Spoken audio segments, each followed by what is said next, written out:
Are you looking to fail at flight training? Well, today we're going to sit down with the CFI and give you 5 ways to do so. So my first tip on how to fail flight school is not being present. Can you tell me what that looks like? So at Thrust, when you're working on a rating, you're given very many opportunities to backseat other students, to just sit in the back of the plane and watch as a lesson unfolds. I had a student that was they were on their phone for quite a bit of the backseating, and it was a little disappointing, but the fact that they didn't take it very seriously. I'm not saying like, at attention, ready to go, boom. Right. But just at least paying attention, thinking about what's going on, taking notes if you need to, and I mean, even asking questions. I mean, you might not be the primary student, but I fully encourage backseaters to ask questions if they have them. So now we know what not to do. Can you give me an example of sort of how being around and being present at the school actually benefits someone? When they're present at the school and they're studying, they're in their study groups. It's absolutely a good thing because you've got instructors passing by asking extra questions. You've got stage check instructors passing by also asking questions, and you never know, you may end up hearing that same question on the stage check or something like that with that stage check instructor. And so it's one of those, it helps them. Right. I mean, it does nothing but help them. So that brings us to our second point, not utilizing the tools that you're given. Are there things that people are going to miss out on if they're not present or around at the school?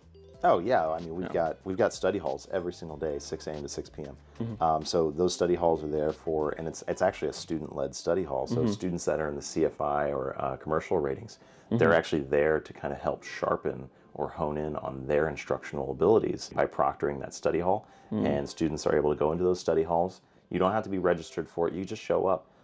So we have study halls every single day, 6 a.m. and 6 p.m. And you can just ask questions. I mean, that's exactly what that other student is there for, that proctor is there for, is just to answer questions.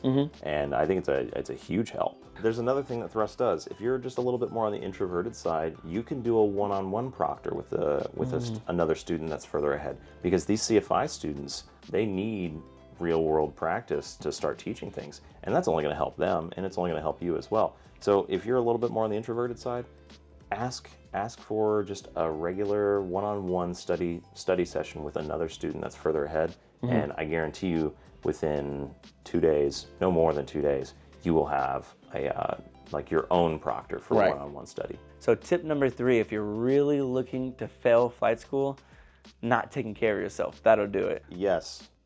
Yeah? Take a shower, brush your teeth, get sleep. All right. You're in a very confined space in the cockpit. All right. You need to smell okay. You need to smell acceptable. That's body odor and breath.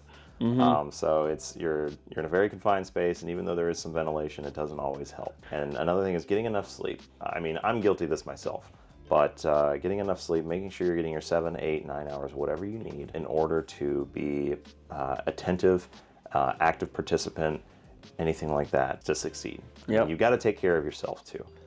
Even if that means cutting into the study time just a little bit to take care of yourself, do it. All right, because that's what's going to help you in the end when you need to study and you really need to throw down the material. Right. So take care of yourself first and foremost. So the 4th tip I have for failing flight school is just not being organized. Have you seen students show up unprepared and unorganized at all? Yes, absolutely. I can't tell you, well, I'm not going to say I can't tell you how many times, but because thankfully it's not too terribly often. But there are times where students will show up without nav logs for a stage check or without nav logs for their own solo flight. And at that point, it's like, no, you were required to have a nav log for this to kind of plan this flight out from start to finish. That is part of your pre-flight actions, more or less. And that is, I mean, we need that from you in order for you to proceed. If you don't show up with that, now we have to cancel this flight because you weren't prepared, and I can't send you. But having that most up-to-date information, having that nav log, having your materials, having a headset. I mean, people have forgotten their headsets before. It happens. And just making sure you have everything. Just give yourself a quick rundown of, do I have my nav log? Do I have my headset? Do I have my medical? Do I have my pilot cert? Things like that. So my 5th and final tip on how to fail flight school is not being on time and showing up late. Can you explain to me why being punctual is so important? We have students show up 30 minutes before the flight because there are other things that they need to prepare before the flight, such as a weight and balance, more stuff for their nav log or anything like that, or any supplementary actions for their nav log.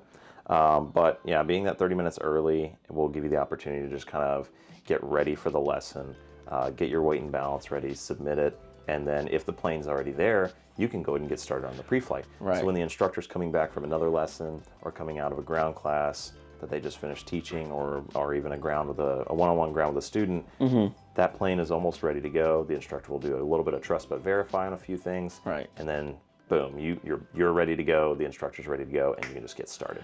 Okay, there you have it. 5 tips on how to fail flight school.